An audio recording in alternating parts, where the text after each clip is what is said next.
연작 소설인 원미동 사람들 아직 한 번도 기출이 안 됐기 때문에 좀 요 설명을 한번 볼게요. 얘가 보기로 출제가 될 수 있어서요. 여러분 요거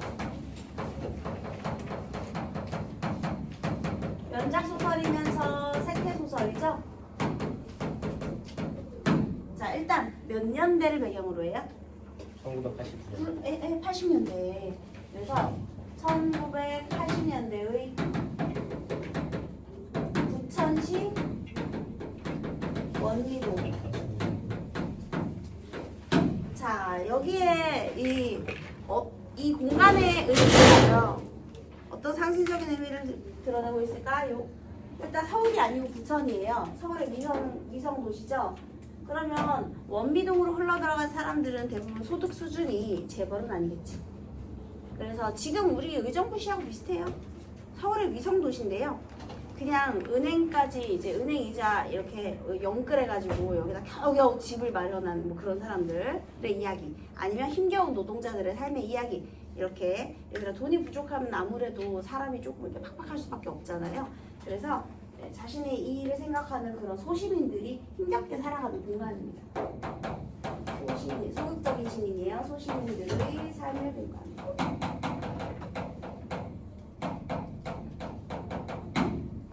우리 형제나 자매 또는 엄마나 아빠, 우리 가족들이랑 태어나서 단 한 번도 싸워보지 않은 사람, 다퉈보지 않은 사람 없죠?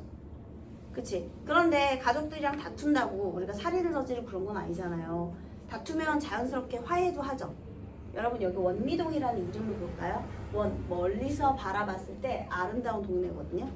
그래서 결국 막 울고 싸우고 그렇게 갈등이 있어도 그게 막 죽이려는 마음으로 막 그런 악마 같은 마음의 그런 다툼이 아니라 그냥 소시민들이 살면서 북적북적 하는 거야, 얘들아. 울고 웃고 서로 다툼도 있지만 또 연민의 시각도 있고요. 그래서 이 작품의 주제 자체가 여기서 원미동이라는 이름을 봤을 때, 그래서 소시민들을 비판하는 것이냐, 그것이 아니라 소시민들의 갈등과 화해를 다루고 있다. 이거를 작가가 애정어린 시선으로 바라보는 거예요. 물론 80년대니까 이제 산업화가 조금 진행이 되고 빈부격차가 굉장히 심해졌기 때문에 그런 빈부격차에 따른 사회의 그런 폐단, 부조리 이런 것들에 대한 비판적인 시선이 있어요. 근데 그건 이제 사회 부조리가 비판을 하는 거고요. 소시민들을 비판한다기보다는 소시민들에 대해서는 애정과 연민의 시선으로 작가가 보고 있다. 이런 게 중요한 특징입니다. 자, 그 다음에 연작소설이다 보니까 각 회마다 주인공이 다 다르잖아요. 그래서 원미동 사람들의 시점 자체가 전지적 작가 시점이긴 한데 그때그때 주인공으로 생각되는 인물들이 있을 거 아닙니까? 그래서 전지적 작가가요, 특정 인물의 시선으로 초점화되어 있어요. 그래서 초점화된 서술자를 사용하고 있다. 이거 그냥 원미동 사람 전체의 특징이에요. 왜냐면 그 화마다 초점화되는 인물이 다르잖아. 그래서 이렇게 초점화된 서술자, 그 다음에 또 갈등과 화해를 작가는 애정과 연민의 시선으로. 그래서 이 공간적인 배경의 의미도 있고요. 그래서 이런 내용을 한번 보도록 하겠습니다. 일단 제목이 방울새예요. 너네 방울새 소리 다들 들어봤을 거야. 따르릉 짝짝짝짝 따르릉 짝짝 막 이렇게 우는 거 있잖아요. 아마 딱 듣자마자 방울새 소리가 따르릉 짝짝짝 따르릉 짝짝짝 막 이렇게 울거든요. 그래서 되게 흔하게 우리나라의 텃새예요, 여러분. 걔는. 그래서 산에서 흔히 들을 수 있는 그런 소리인데, 자, 이 방울새가 소재를 제목으로 삼았다라는 건 이 소재의 의미가 또 중요하다는 뜻이 되겠거든요. 그래서 도대체 무엇을 상징하는 소재일까 생각하면서 읽어보도록 하겠습니다. 보기를 먼저 보겠습니다. 190쪽에. 이게 방울색이 적용된 거예요? 네네네. 그거 지금 써져 있는 게 방울색이 적용된 거예요? 그렇죠. 이게 전체 소설에 다 적용되는 특징이에요. 얘가 11개의 연작 소설로 되어 있거든요. 근데 전부 다 전체적으로 봤을 때.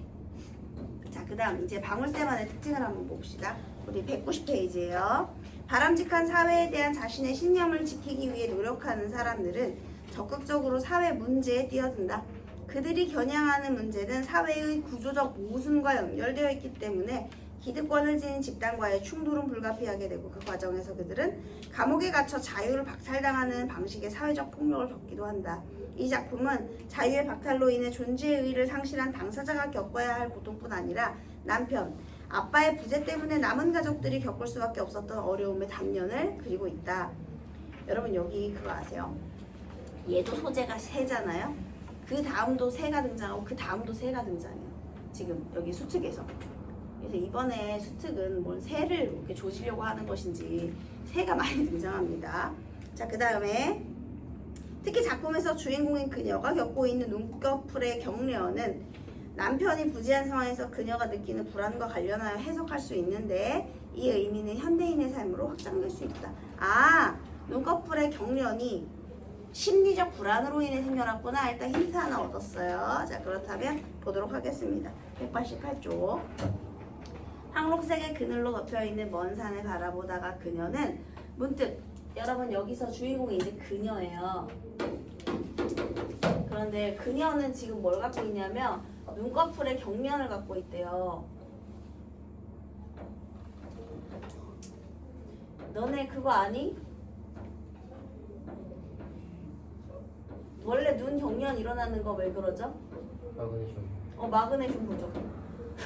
여기 이렇게 떨리는 거 있잖아요. 그치? 그런데 얘는 어쨌든 문학이잖아. 우리가 좀 과학적으로 그 원인 밝히자 이런 내용 아니잖아요. 비문학 증언이 아니에요. 그래서 오른쪽 눈꺼풀이 파르르 떨리는 것을 느꼈는데 이 떨림은 수초 간격으로 일정하게 반복이 되었고 그녀의 오른쪽 시야에 잡히는 산과 나무, 색색으로 치장된 간이 매점들도 따라서 순간적인 경련을 일으키는 것처럼 보였다. 그녀는 손을 들어 눈두덩을 지그시 눌러보았다. 여러분 지금 이 부분에서는요. 얘가 경련이 일어나는 걸 느끼고 눈두덩을 이렇게 누르거든요. 근데 나중에는요. 경련이 일어나지 않는데 눈두덩을 눌러요. 아 이거 내 습관이 돼버렸네. 이렇게 되는 거거든요. 그래서 눈꺼풀의 경련이야말로 여러분 좀 지쳤어요. 이 아줌마가요. 자 여기 파르르 파르르 떨리는 이 눈꺼풀의 경련.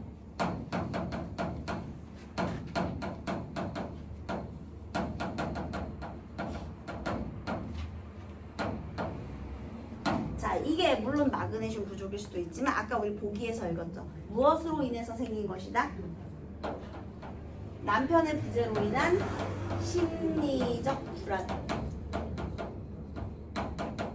심리적인 불안이 신체의 발병으로 나타난 것이죠, 여러분.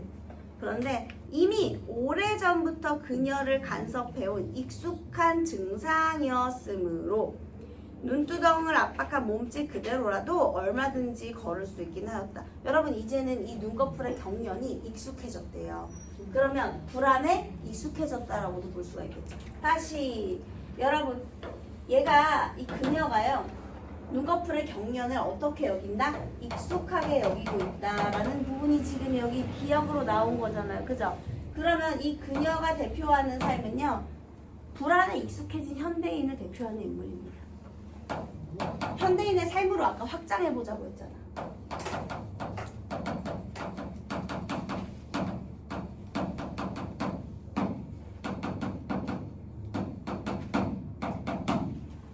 그래서 현대인의 대표예요. 불안에 익숙해졌다라는 건 그만큼 불안하다는 겁니다. 익숙해질 정도로. 그래서 눈두덩을 누르는 게 습관이 될 정도로 이제는 떨리지 않아도 얘를 누를 정도로 이제 불안에 익숙해지는 장면들이 나중에 나와요. 그 다음에 기다린 낭하가 복도예요. 복도를 하염없이 걸었다는 느낌이 있었다. 하염없이 걸었다는 건 그만큼 지루했다는 거예요, 여러분.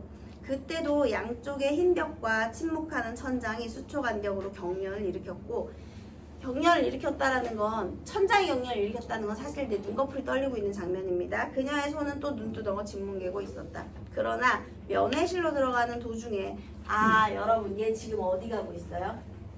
면회실. 아까 전에 남편이 어떻게 됐다 그랬어? 사회적으로 모순에 저항하다가 자유를 박탈당했다라고 얘기를 했죠. 사회적 폭력을 경험했다 이런 게 보기에 있었잖아. 남편이 사회운동하다 잡혀갔구만. 그래서 면회 갔구만 이라는 걸 우리가 보기를 통해서 알 수 있는 거예요. 자, 다시 그녀는요 지금 남편을 면회하러 가는 상황이에요. 자, 이 남편은 어떤 사람이냐? 사회운동하다가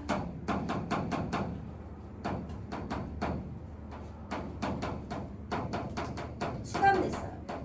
그래서 지금 이거는 면회 상황이에요. 근데 얘들아, 내가 남편이 너무 걱정되고 남편을 보고 싶으면은 복도를 빨리 가고 싶지. 근데 일단 뭔가 불안하니까 여기 눈꺼풀은 계속 떨리고, 그 다음에 아까 처음에 이렇게 말했죠. 복도를 하염없이 걸었다는 느낌이 있다. 뭔가 불편한 거야 지금. 그지? 자, 그 다음에 면회실로 들어가는 도중에 낭하 따위는 없었다. 몇 개의 철문과 단호하게 고정된 눈초리들을 거쳤을 뿐이었다. 자, 남편은요 핏기 없는 얼굴이었고 반팔 수의 밑으로 제수복이죠. 수의 밑으로 흰 팔뚝이 선명하게 도드라져 보였다. 들어온 지 오래됐다. 수감된 지 오래됐다는 걸 알 수가 있죠. 얼굴도 핏기가 없고 팔뚝도 하얘졌다는 것은요. 오랜 수감 생활로 이렇게 핏기가 없어진 거예요. 그 다음에 여러분 핏기가 없다는 건 지금 어떻게 된 거야? 생명력이 없는 거지. 핏기가 없잖아. 뭔가 이렇게 열정적으로 보이진 않죠. 그래서 지금 얘는요, 이 남편은요, 자유를 구속당했죠. 수감 생활 중이니까. 그리고 지금 생명력을 상실한 그런 모습으로 나타나 있습니다. 현민아, 정신 차리자.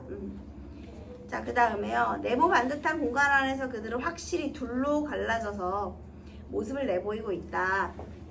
뭐 면회를 가도 여러분 이거 그냥 면회를 가도 직접 만날 수 있는 건 아니에요. 그거 아시죠 여러분? 면회 가도 이렇게 투명한 유리벽 같은 거 이렇게 사이에 두고 만나야 되는 거 아시죠? 이렇게 구멍 뚫려 있는 드라마에 많이 나오잖아요. 이렇게 벽을 사이에 두고 만나야 되겠죠? 자, 어쨌든 이렇게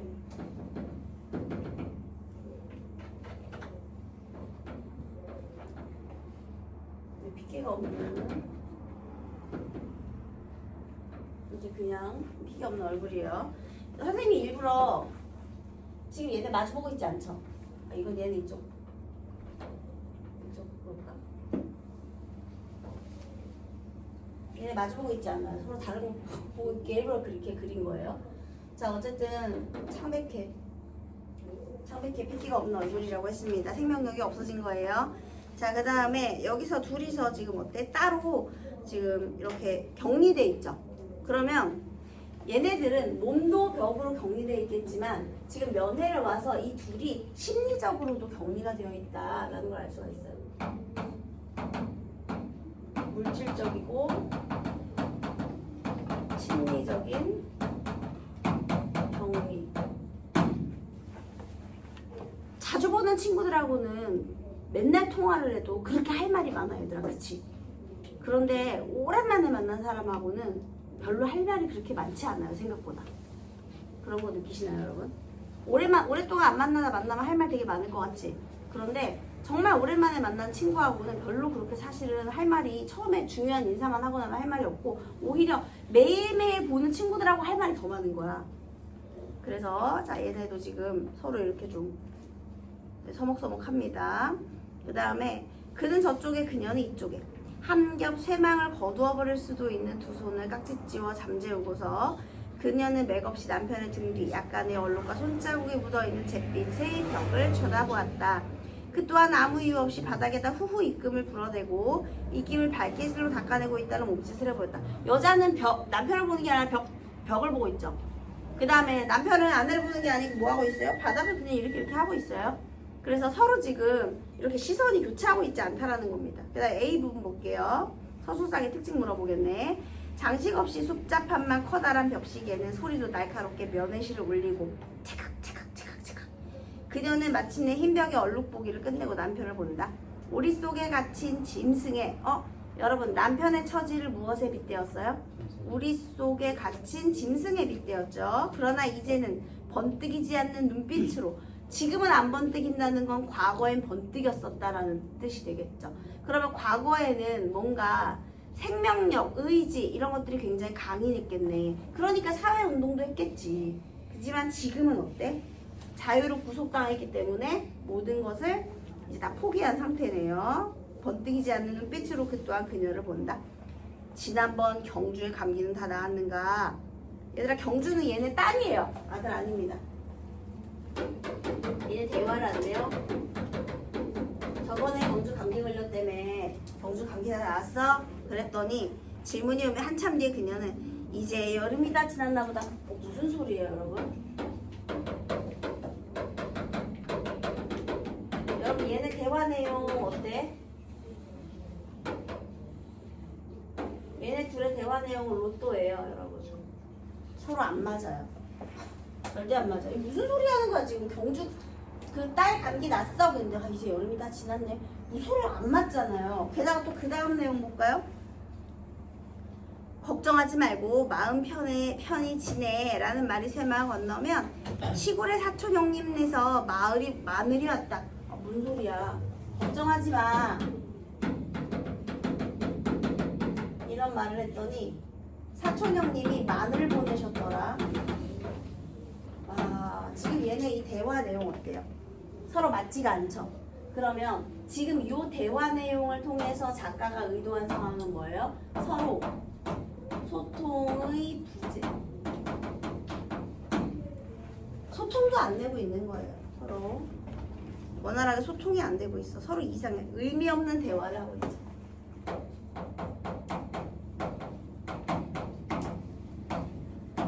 의미 없는 대화를 통해서 소통의 부재를 드러내고 있습니다. 그 다음에요. 여기서 반들반들 달아있는 윤기 나는 나무 의자와 되풀이되는 헛손질의 쓴맛이. 그래서 이걸 뭐라고 표현해서 또 헛손질이라는 표현을 써준 거죠. 헛손질. 남편은 또 한 번 마음 편히 지내라고 당부하며 아주 커다랗게 그러나 사실은 지극히 미미하게 웃음을 한 조각 내어 미는 것이었다.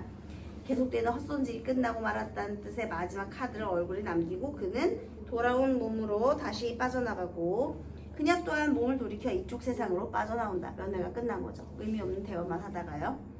남편이 가족들로부터 차단되어 홀로 저쪽 담벼락 속으로 넘겨지게 되었을 때 저쪽 담벼락 속, 그러니까 담 너머의 공간, 구속된 폐쇄적인 공간, 감옥이 되겠죠. 그녀는 아무런 대책도 가지고 있지 못하였다. 나중에 가서야 이러한 경우에는 특별한 대책이 있었다 한들 아무런 도움도 얻지 못했으리라는 것을 알게 되기는 하였지만 처음에 그녀는 무력한 스스로 때문에 크게 절망하였다. 그쵸? 남편이 수감되면 이제 난 어떡하나 절망했겠지. 애초부터 그는 아버지로부터 물려받은 방임하나 월세만으로도 최소의 호구지책을 해 나갈 수 있는 낡은 기와집 아래에 존재해 있던 사람은 아니었다.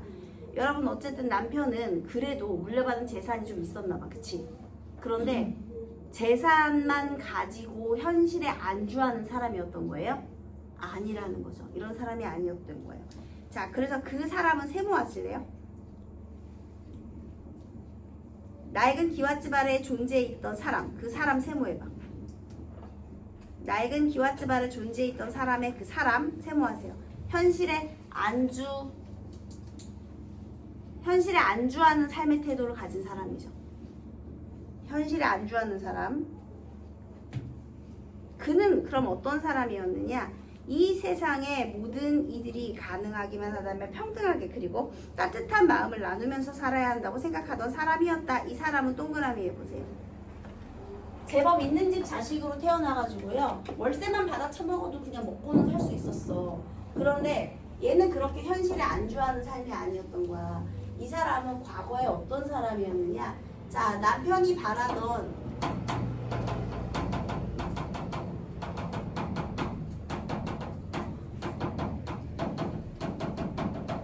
남편이 지향하던 세상은 어떤 세상이냐?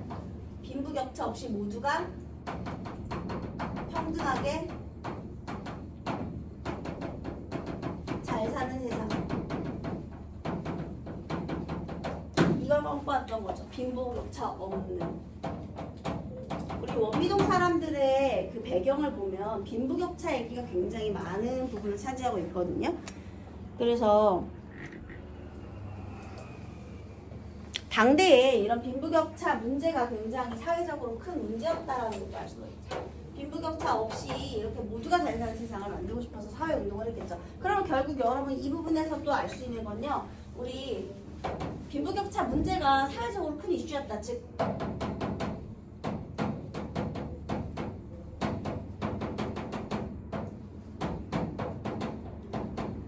지금 우리 사회에 구조적인 모순이 존재하고 있다.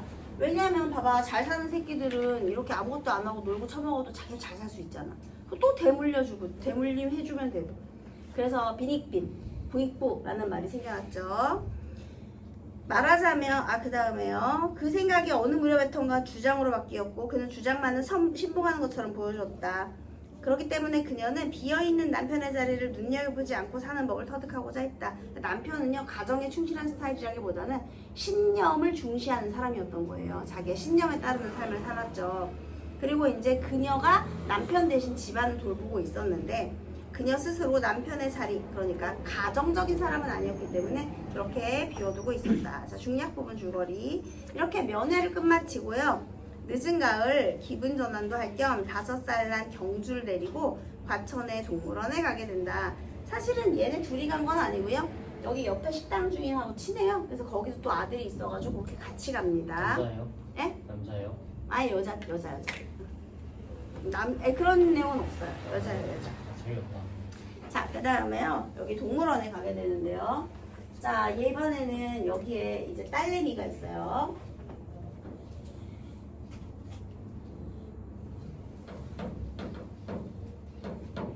네 살입니다.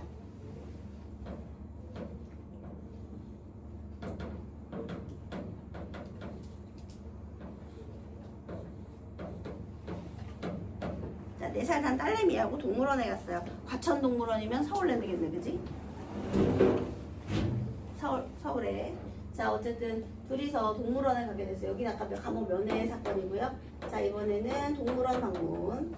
벌써 동물원이라는 공간 자체가 얘들아 폐쇄적인 공간이잖아, 그지? 자, 그 다음에요.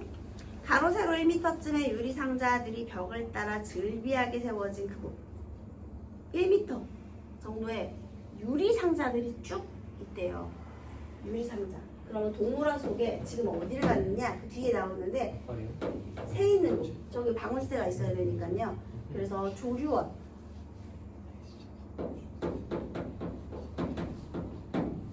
특히 동물원 속에서도요, 조류원을 가게 돼요.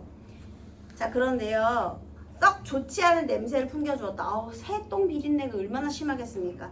새들의 오물이나 잠겨있는 실내 공기 탓이겠지만 냄새만으로도 이쪽 세상과 저쪽 세상의 바깥 세상을 확연히 구분짓게 한다. 그녀는 문득 남편을 생각했다. 자, 이번에 남편 냄새는, 특히 이런 류의 퀴퀴한 냄새는 언제나 남편을 떠올리게 하였다. 왜냐하면요, 남편한테 냄새가 나서 그런 게 아니라요, 악취가 풍겨오는 한은 어쩔 수 없다. 이 세상에 썩고 있는 쓰레기와 막혀있는 시궁창을 치우지 않고는 아무 일도 할 수가 없다. 과거에 남편이 그런 말을 많이 했대. 얘들아, 다시요. 내가 왜 이 조류원의 악취 냄새를 맡자 남편을 떠올렸죠? 남편이 액취증이 있어요? 남편이 잘 안 씻어서 냄새가 심했나요? 더러웠나요? 아니요. 남편이 과거에 항상 말했어요, 여러분. 악취, 쓰레기, 시궁창, 그거 다 세모해보세요. 남편이 말했지. 악취가 있는 한, 쓰레기, 시궁창, 막혀있는 시궁창, 이것을 모두 없애야 한다. 그러면 내가 멈출 수가 없다. 이걸 없앨 때까지. 자, 그러면 이것들이 다 뭐가 되는 거야? 사회 구조적인 모순이 되는 거죠. 사회적인 폐단, 사회 구조적인 모순, 사회의 부정적인 것들, 이게 되는 거죠. 그래서 이것을 없애기 위해서 얘가 노력을 했던 거 아니겠습니까? 그러니까 이런 걸 볼 때 남편 생각이 났다라는 거예요. 그녀는 이제 조류원 안에서 아무런 냄새도 맡지 못한다. 자, 남편은 이걸 없애야 된다라고 했죠. 그런데 이 여자는요, 이 악취가 처음에 나는 건 알고는 있었는데, 자, 냄새를 이제는 어떻게 된 거야? 원래 악취가 났었는데 이 냄새를 못 맡게 된 거죠. 냄새를 못 맡게 됐다? 적응한 거야. 그러면 아내를 비롯한 모두 전부 어떤 태도를 가지고 있죠? 쟤는 아까 저항했다가 실패한 사람이고, 이 그녀는 현실에 안주하려는 사람들이죠. 응? 그래서 자, 요거는 현실에 안주하는 거야.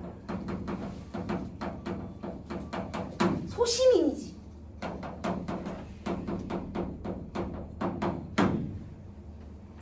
냄새가, 그러니까 남편하고는 좀 달랐던 거지. 남편은 신념을 지키면서 살았던 거고, 물론 저렇게 됐지만, 하지만 아내는 그냥 현실과 적당히 타협하면서 참고 사는 거지. 아마 우리 대부분의 사람들이 그럴 거예요. 그죠? 정신 차려. 그래서 이렇게 삶의 태도가 좀 차이 나는 부분입니다. 그래서 얘는 이제 냄새가 나지 않게 생각했대요. 못 맡았대요. 잠깐 사이 후각은 마비되고 언제 냄새가 났었냐는 듯이 코는 멀쩡해져 킁킁거리는 것도 멈추었다. 내맡겨지고 길들여지는 일에 익숙한 자들 여기다가 그녀를 비롯한 현대의 소시민 적으세요. 이렇게 불안에도 익숙해지고 냄새에도 익숙해지고 그래서 현실에 안주하는 사람들이고요. 현대의 소시민들 되겠습니다. 그처럼 많은 새가 있었지만 어느 곳에서도 새소리는 들려오지 않았다. 근데 중요한 게 새가 그렇게 많은데 애들이 울질 않는데요. 박제되어 있는 듯한 동공과 차가운 발부리만이 일렬 횡대로 즐비하게 늘어서 있을 뿐이었다. 죽은 나뭇가지 위에 동그만히 얹혀져서 참새, 콩새, 종달새들이 유리벽 바깥에 인간들을 노려보고 있다. 전깃줄에서 때로는 미풍의 보리밭 일항에서 정답게 울어주던 바깥 세상의 세대과는 전혀 닮지 않은 것처럼 보임은 무거운 침묵 때문인가? 자, 여러분 참새, 콩새, 종달새 세모하세요. 얘는 유리벽 세장 안에 갇혀서 생명력을 상실한 새들이죠. 더 이상 울지 않으니까요. 자, 그 다음에 바깥 세상의 세대의 동그라미 하세요. 자, 얘네는 서로 대비를 이루고 있어요. 뭐가 있고 없고의 차이예요? 자유. 자유가 없고 구속당한 처지, 그 다음에 자유를 누리고 있는 새들. 결국 생명력이 있고 없고는 자유와 관련이 있네요. 고목의 둥치를 잘라 시멘트로 단단히 붙박아 놓은 가지마다엔 이파리 하나 매달리지 않았다. 인위적이잖아요. 새들은 두툼한 가지 끝에서 미동도 하지 않고 있다가 벼랑간 호드득 날아올라 다른 가지로 옮겨 앉는다. 그리고는 이때 부동의 자세이다. 아이들은 유리벽에 매달려 새들을 유혹하기 위해 손을 내밀기도 하고 후익 새 울음을 만들어내기도 하였다. 조류원의 중간쯤에서 그녀는 방울새를 만났다. 자, 그런데요. 얘가 같이 이렇게 갔다가요. 방울새를 만나게 돼요.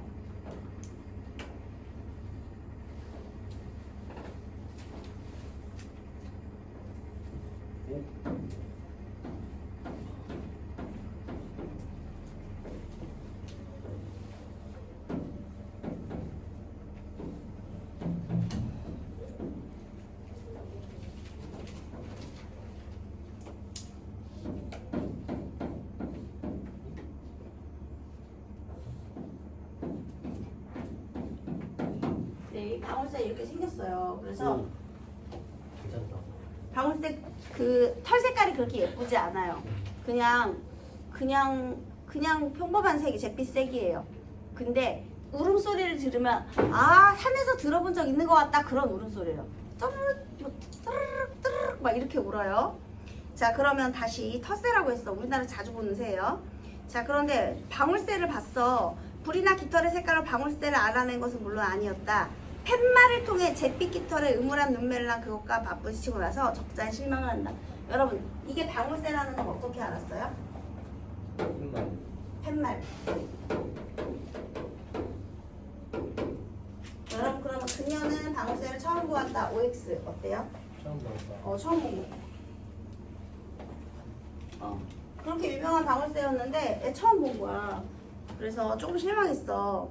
그 다음에 방울새야, 너네 혹시 이거 괄호 해볼래? 방울새야 방울새야 쪼로롱 방울새야. 이거 뭐게요? 동요예요. 들어본 적 있죠? 아, 동요예요. 근데 되게 유명한 동요야. 그러니까 어린 시절에 들었던 그 노래 속의 방울새가 도대체 어떤 소리였는지 궁금했는데 얘를 딱 보게 된 거지. 그러니까 노래로 들어서 익숙한 방울새였는데 처음으로 보게 된 거예요. 여러분, 여기 동요를 인용하고 있어요. 자, 그 다음 노래를 부를 적마다 떠오르곤 했던 이슬 같은 느낌의 청명함은 어디에도 없었다. 감춰지거나 은유되지 않고, 얘들아, 감춰되거나 은유되지 않고라는 건 노래 속의 새를 말하는 거예요. 노래 속에 존재했던 새가 아니라 고지곳대로 들어있는 사실 속의 새. 이건 현실의 새예요, 여러분.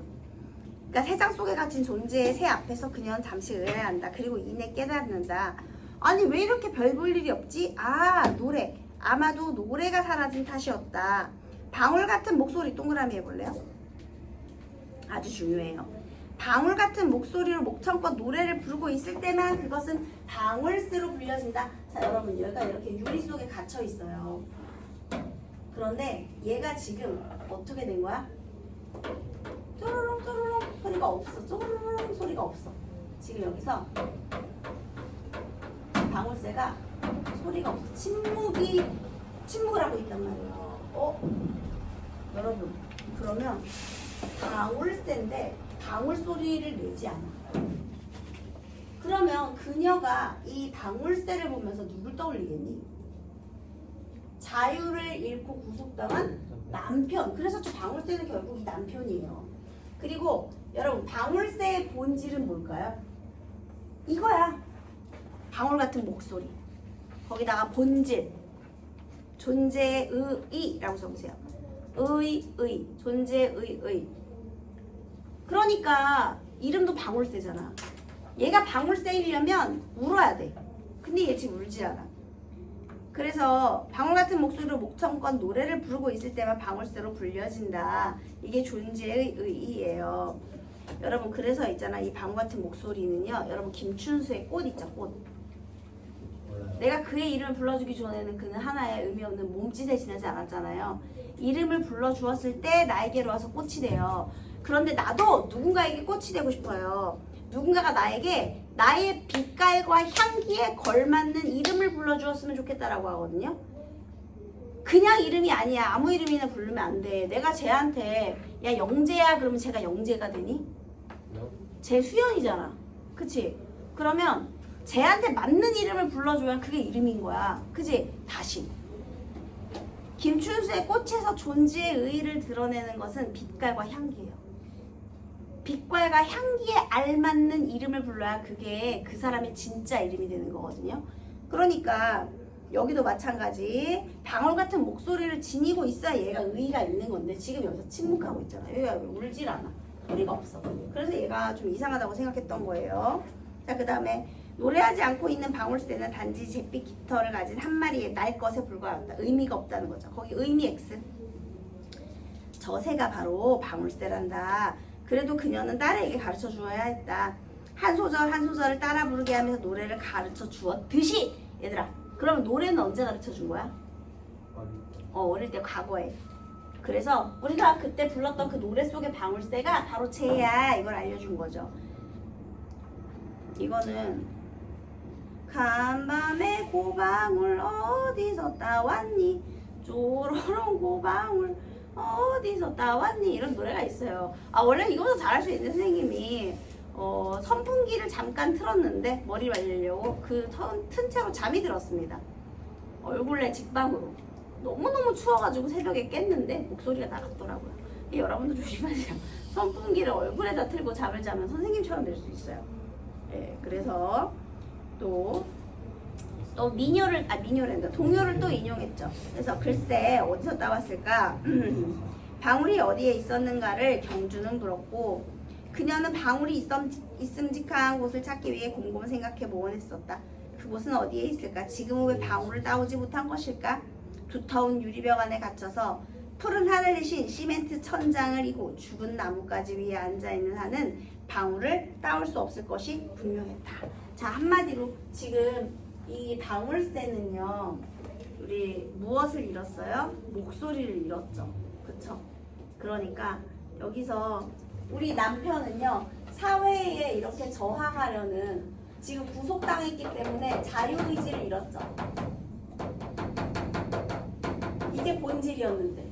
그죠? 그 다음에 마찬가지 방울새도 유리벽 안에 갇혀서요. 얘도 똑같이 자유를 구속당했어요. 자, 얘는 무엇을 잃었어요? 목소리를 잃었죠.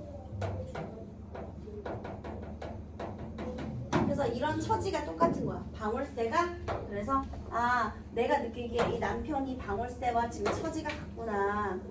우리 남편도 이렇게 구속당해서 존재의 의의를 상실했네. 이 사람은 신념이 중요한 사람이었는데 이 신념을 잃어버리니까 생명력이 없는 거야.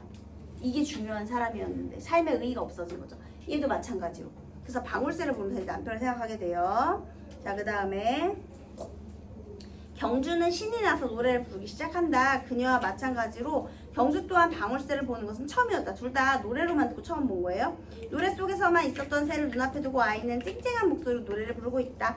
동굴처럼 깊게 파들어간 조류원 안에서 아이는 시방 노래와 만나고 있는 것이다. 아, 방울새는 동굴에서 살고 있구나. 경주는 고개를 끄덕였다. 그녀는 갑자기 퍼뜩 놀라 아이를 쳐다본다. 그 말이 꼭 아빠는 동굴에서 살고 있구나 하는 말로 들린 까닭이었다. 여러분, 얘는 지금 어디 안에 있어요?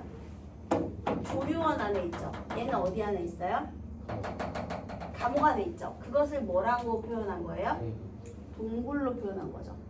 그러니까 동굴이라는 곳이 남편과 방울새,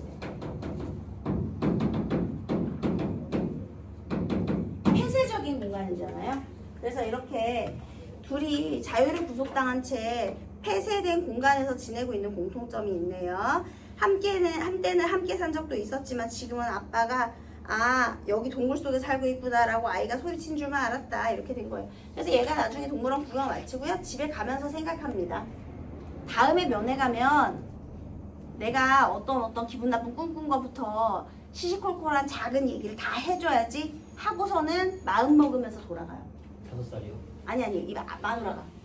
지금 여기서 서로 이상한 얘기 했잖아. 대화가 안 됐었잖아. 그러니까 좀 더 관심 가지고 얘기해줘야지 하면서 그렇게. 그래서 이제 소시민들의 이런 삶에 대한 연민의 태도가 있는 거예요. 자, 그럼 한번 볼까요? 1번 A에 대한 설명으로 적절한 것을 모두 골라 묶어라. 현재형 시제 너무 많이 나오고 있죠. 그 다음 해상 장면이 없어요.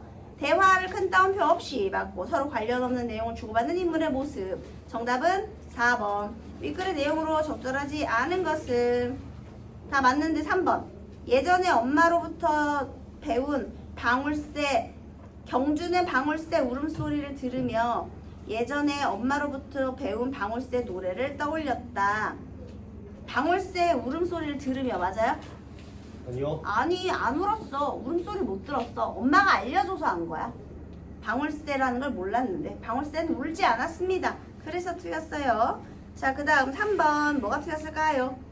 여기 3번 보시면요. 썩고 있는 쓰레기, 막혀있는 시궁창은 기득권을 지니고 있는 집단에 의해 주도되는 자유의 박탈 상황? 아니, 사회의 폐다. 사회 구조적인 모습을 말하기 때문에 틀렸고요. A의 참고 A, 그 현대인의 불안, 이걸 참고할 때 눈꺼풀의 경련 나온 그 부분 당연히 정답은 1번이겠죠?